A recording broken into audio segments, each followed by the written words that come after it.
Hi, I'm Emma, and I'm the author of the Firewalker series, and I'm going to read a bit to you from my book, The Raven Tower. I'll probably get a bit tongue-tied, so please do excuse me. And at the moment, my cat is sat right behind the camera, so this could end quite badly. But anyway, here we go. So this is chapter 1. So, Kester in the Kingdom of Eldon. Her father gave a shout of protest as a hand shoved her in the back. She fell forward onto her hands and knees, hitting the ground so hard her teeth clacked together. Kester breathed out sharply, feeling her heart pound and her muscles tense. Her hair fell forward over her face in wet tails, and peering carefully from under her lashes, she made a quick scan of the room. There were 4 other guardsmen besides the 2 who had dragged them in so rudely. The floor was covered in red tiles, cold beneath her fingertips. If she tilted her head up slightly, she could just make out the figure on the bronze throne through the strands of her black hair.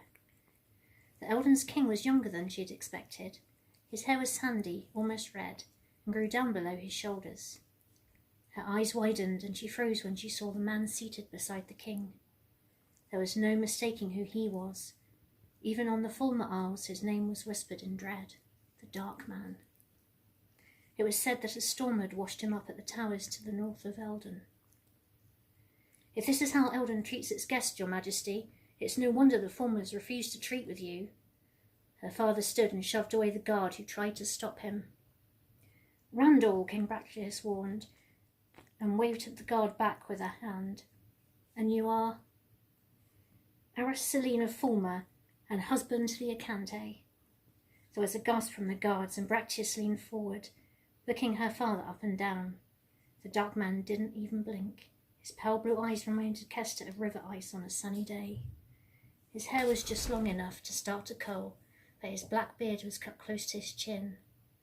His skin wasn't as dark as her own, but didn't have the paleness of a man of Eldon. His trousers and jacket were perfectly tailored, and the gold embroidery on his green shirt caught the torchlight.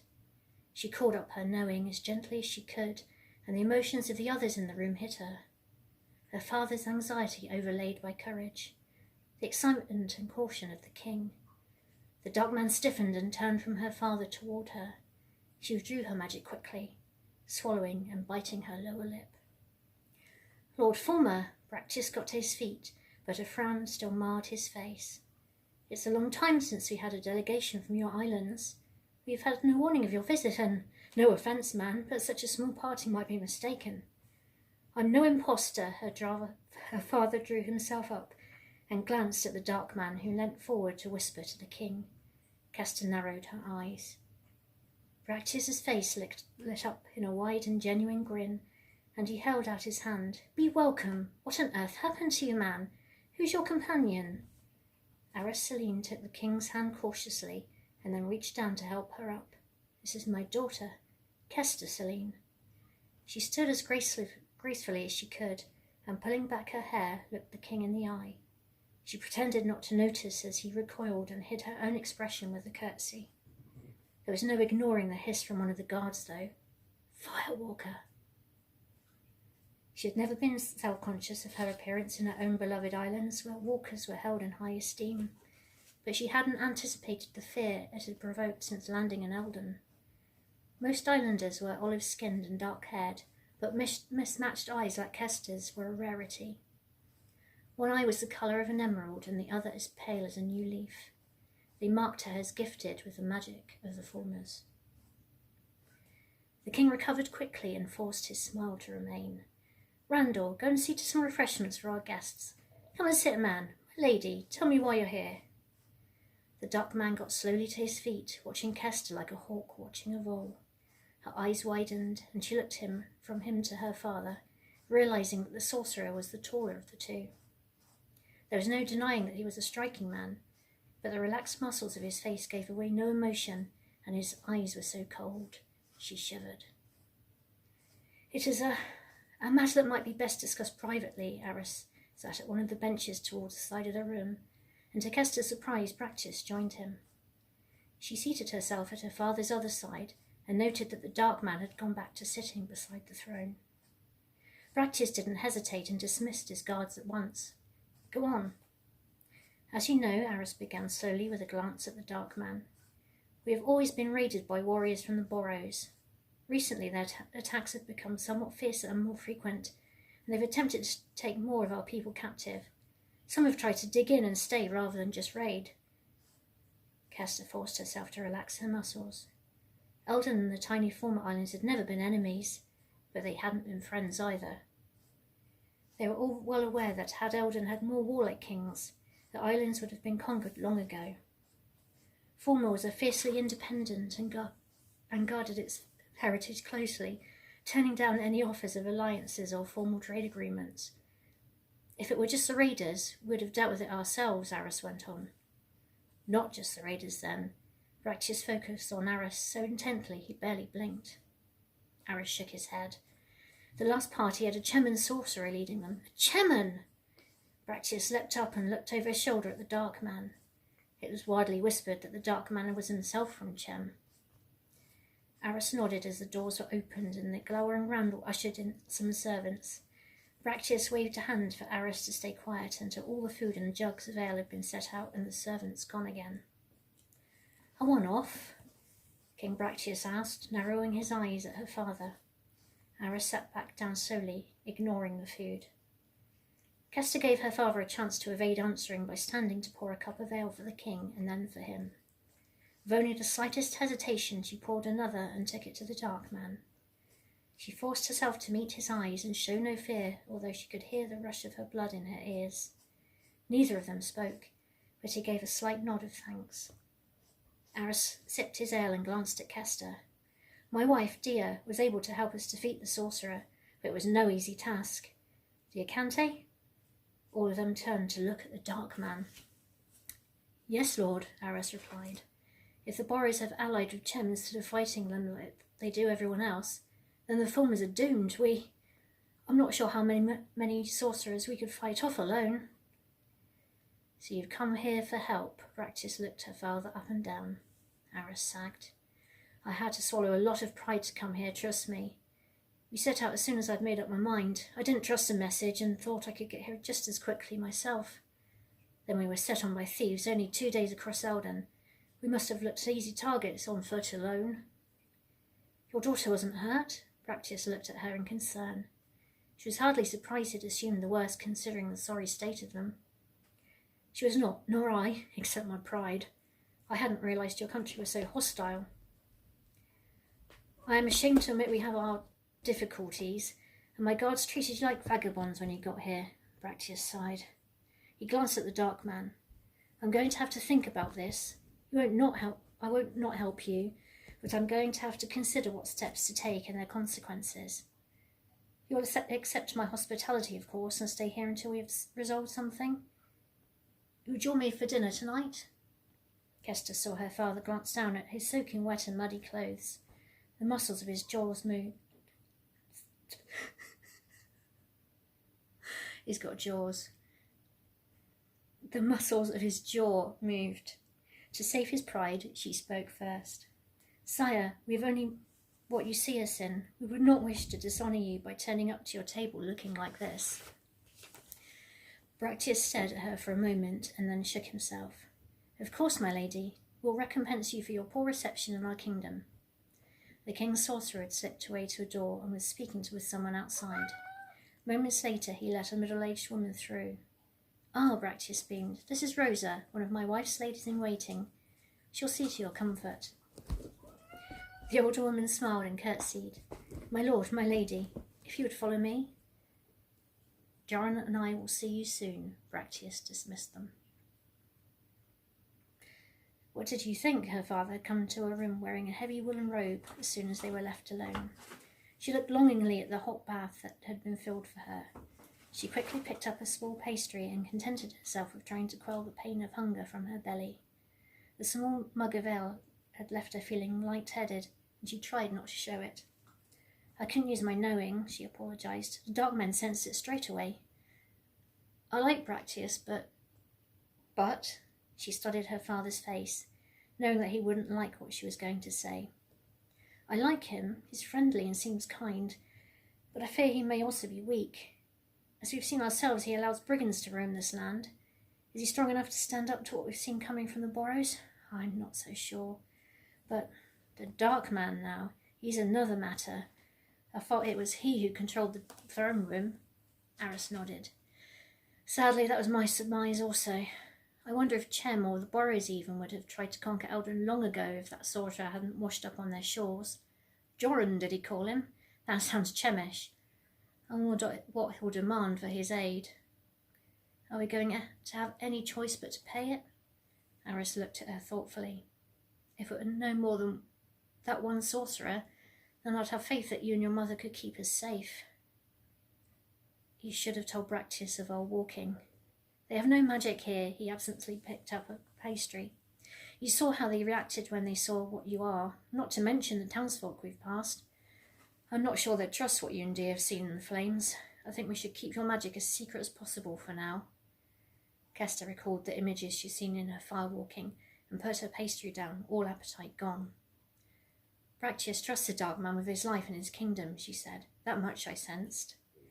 Yet the Dark Man is hated and feared. I must admit he made me feel incredibly uncomfortable. Yet what can we do? If Eldon won't help us, we'll become another island of the Borrows and slaves to the necromancers of Chem. He chewed on his pastry and then, without warning, bent and kissed Kester's forehead. I'm keeping you from food and warmth. Learn what you can at dinner, and we'll talk again in the morning. She waited until he left, and then, after cramming a pastry into her mouth, she peeled off her soaking wet clothes and sat with a splash in the bronze bath. She let out a long sigh and closed her eyes, trying to ignore the sting of her blisters and the ache of the bruises. The journey to the city of Tomlin had been a harsh one. Their sea crossing had been uneventful, although fear for her mother's well-being had kept her awake every night. The harbour of Burnton had been terrifying, not that she had ever admitted it. It contained more people than the whole of the main Isles of Former, and she had felt suffocated, disorientated, and totally overwhelmed. Then the thieves. There'd been at least a dozen. Aris had slain 2 with his sword, and Kester had disposed of 4 more with her magic. Terrified by her powers, the rest had fled, although they had taken most of Kester and her father's supplies with them. The rest of their journey had been beyond miserable. As a firewalker, Kester was unable to eat flesh, and although her father had hunted for himself, there had been little for her to survive on. They'd asked for help several times, but one look at Kester's mismatched eyes had slammed every door in their faces. Realizing she was starting to veer towards self-pity, she ducked her head down under the water and scrubbed at her hair. The sensation of being clean and warm again was beyond bliss. It was a few hours until evening, so she risked laying down on the soft bed and letting herself drift into sleep. She awoke to a soft knocking, and Rosa opened the door and called, "My lady?" She got up quickly and beckoned Rosa in. "I've brought a few of my gowns that I think you might suit you." Rosa backed into the room, almost hidden by a mound of glimmering taffeta. "Your gowns?"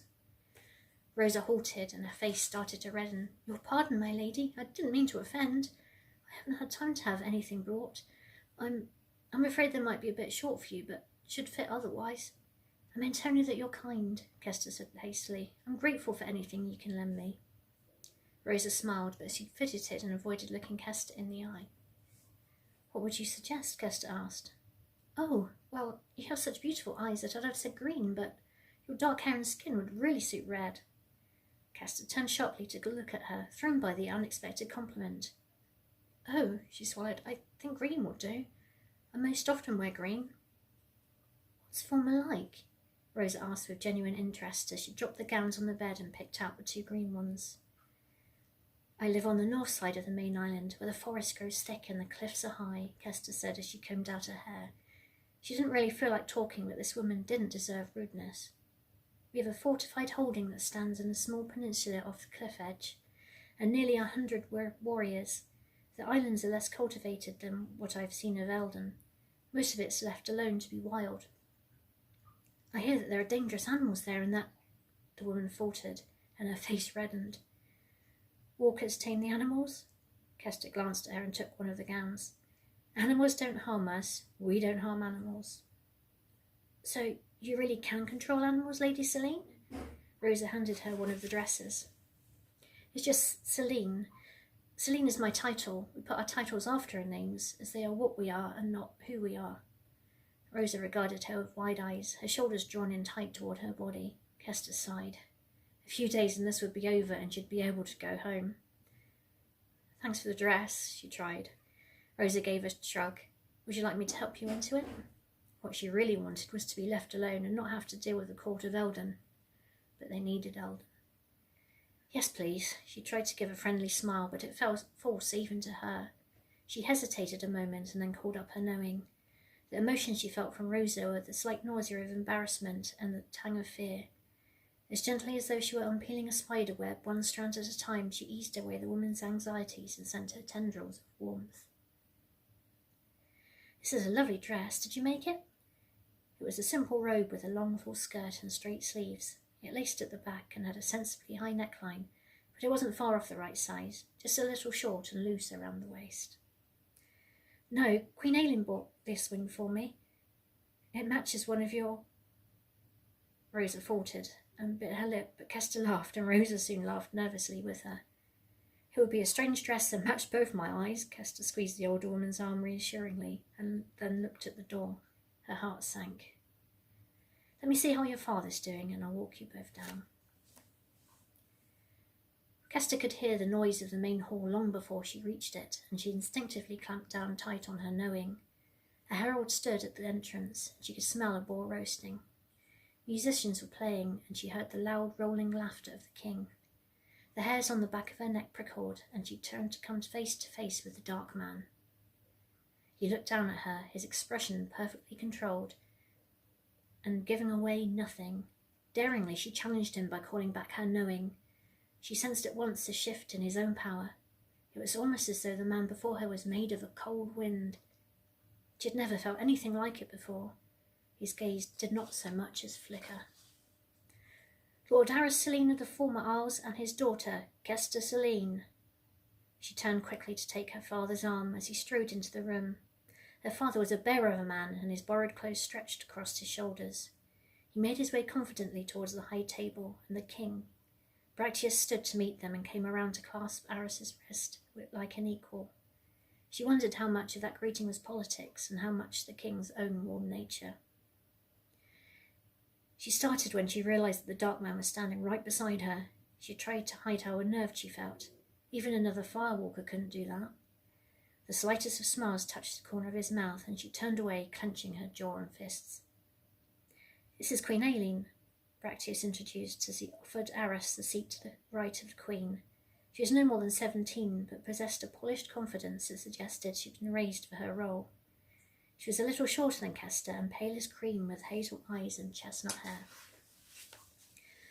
Welcome to Eldon, she smiled. I was sorry to hear that you had such a bad journey. Bractius pulled out the chair to his left and offered it to Kester as the queen chattered away to her father. The dark man sat to Kester's left and watched her as though waiting for her to protest at his proximity. Gritting her teeth and ignoring him, she focused on the king.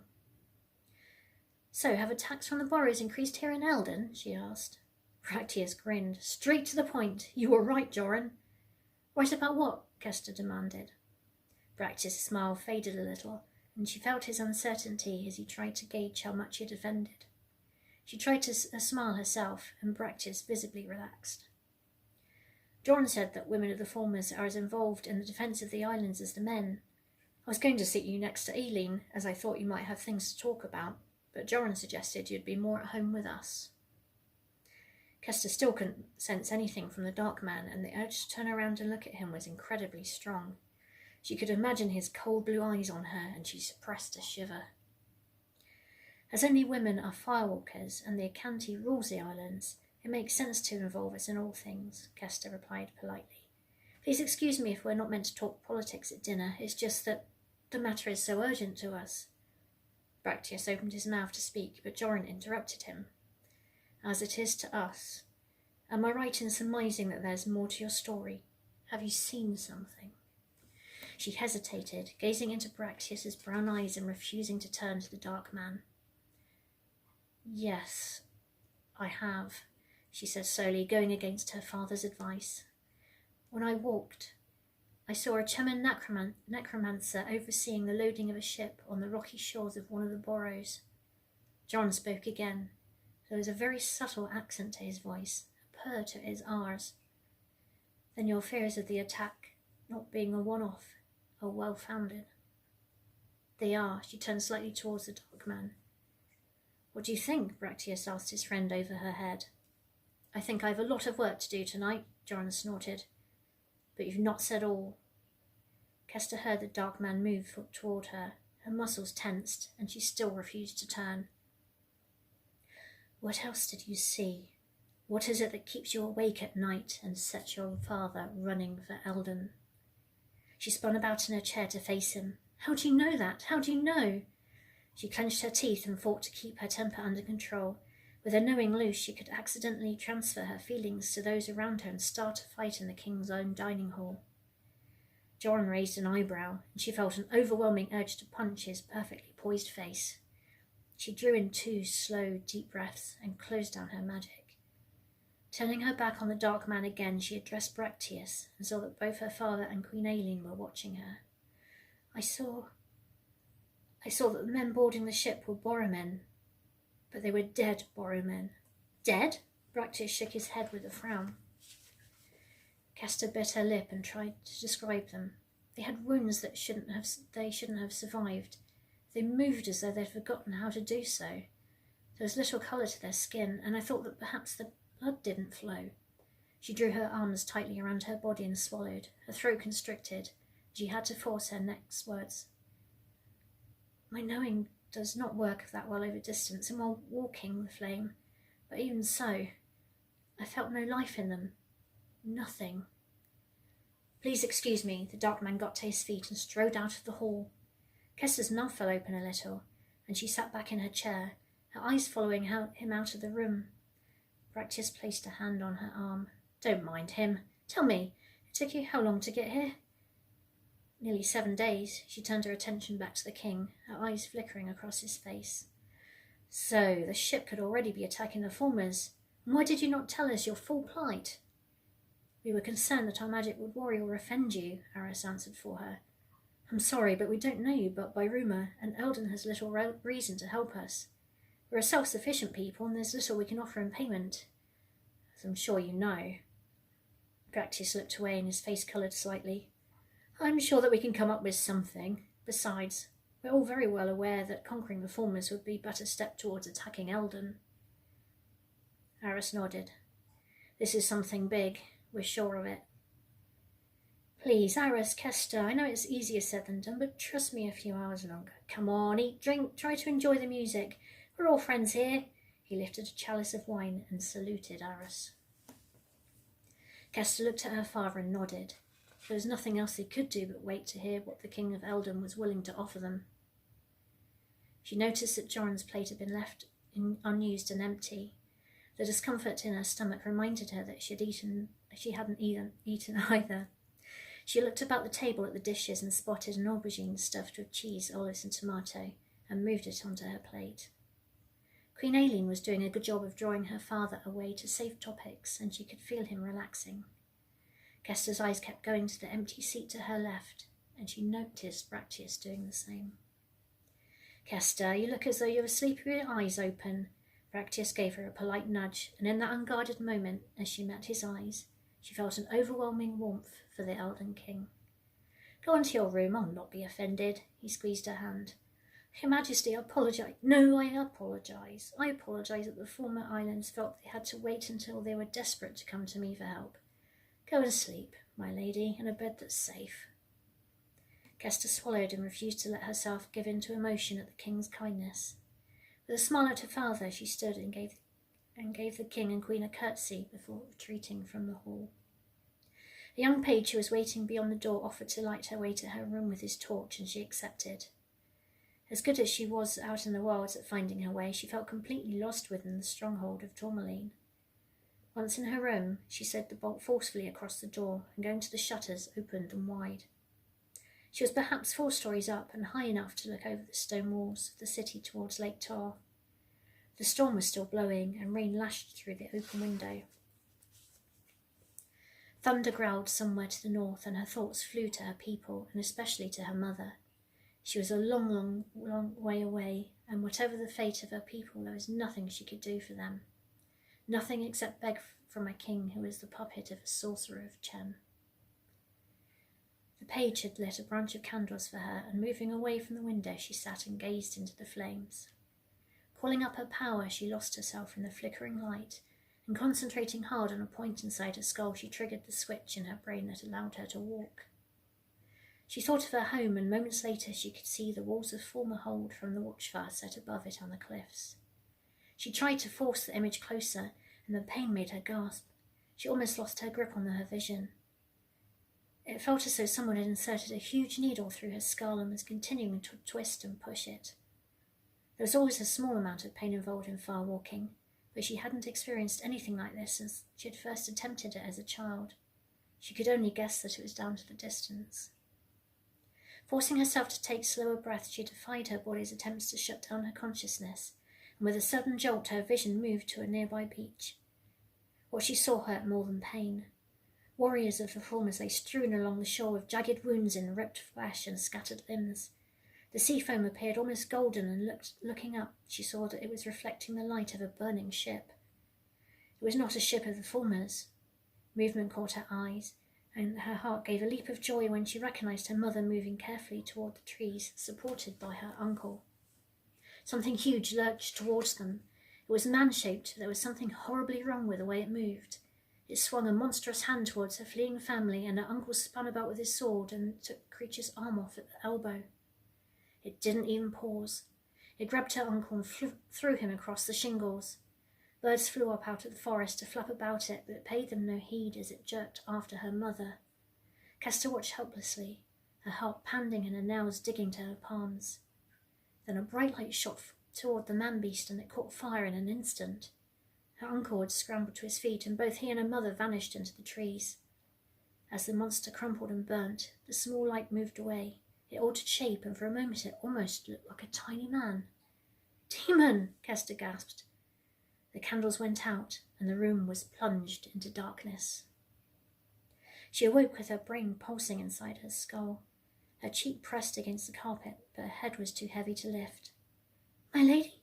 Oh, my goodness!" She heard Rosa fighting to close the shutters, and the sound of the wind and rain became fainter.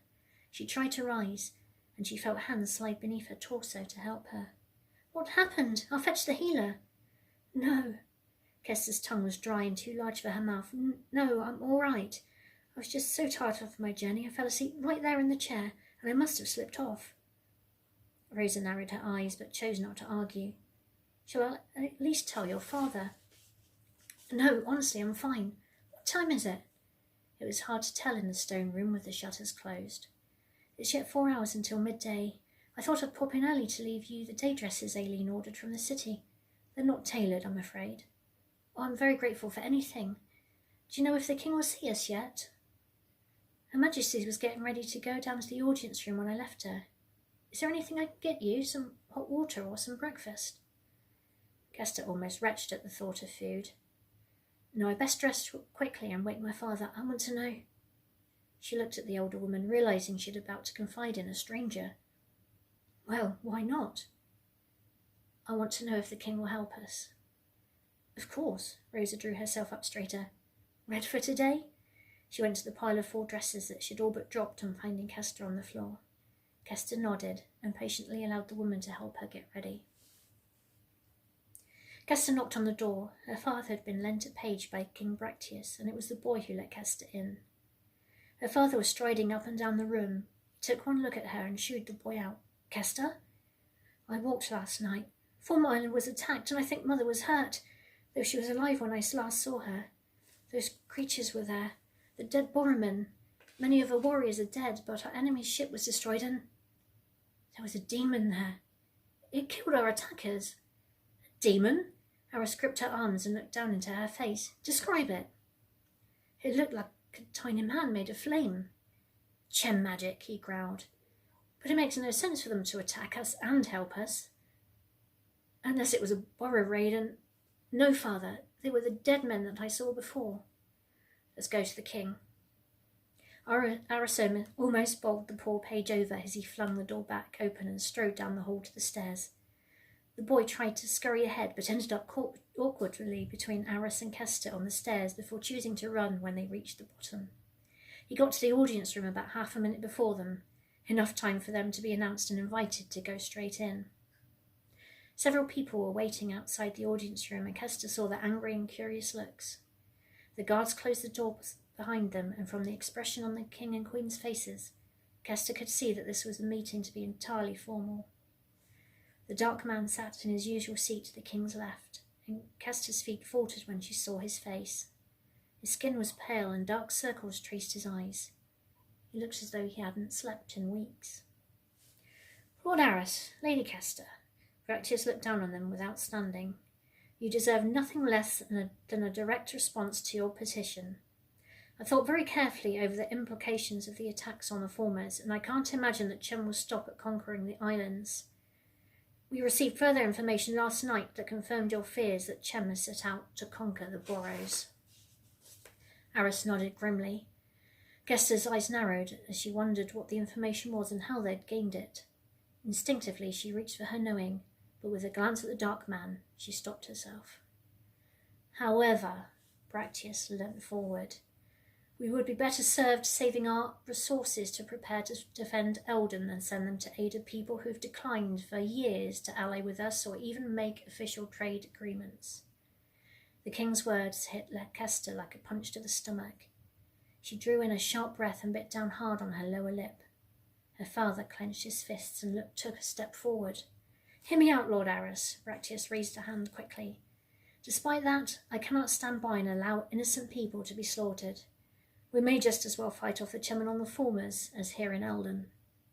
And there's one trade we can make that will bind our countries without the need for fancy drawn-out agreements. If she marries Joran and ties your family to Eldon, you will have 500 warriors and 2 ships to take back with you to Former. The price for our aid is your daughter. Kester stopped breathing. For a moment the room seemed to swim away from her and her vision blurred. Nausea crawled through her stomach. She spun around to look at her father, who stood frozen, his face turning red. She couldn't even find her voice to protest. They were trapped, and they knew it. She forced herself to look up at the sorcerer, but his face gave nothing away. You don't know what you're asking. Her father's voice came huskily through his tightened throat muscles. On the Formers we don't give away our daughters. Bractius shook his head and gave a puzzled smile. We're granting you both a great honour, as well as our aid. Your islands, though dear to you, have little to offer Eldon in real terms. Your daughter is the only thing of value you can offer. Such an alliance makes sense. If you want my help, that's the price. Kester clenched her fists. She felt her throat constrict and her nostrils flare. She forbade her body to betray her. Blood seemed to leave her fingers and muscles, to burn her face and neck. It seemed an eternity that although he had no right to make the decision for her, Kester couldn't move her tongue, and so her father spoke. We have no choice, Arras said through gritted teeth. You know that. Then he gave way to his unhappiness. He grabbed Kester's hand, and they fled the audience hall. I hope that you enjoyed that. I'm sorry that I fumbled a bit. I'm not used to reading aloud to an audience. But I really hope you enjoyed that. Thank you.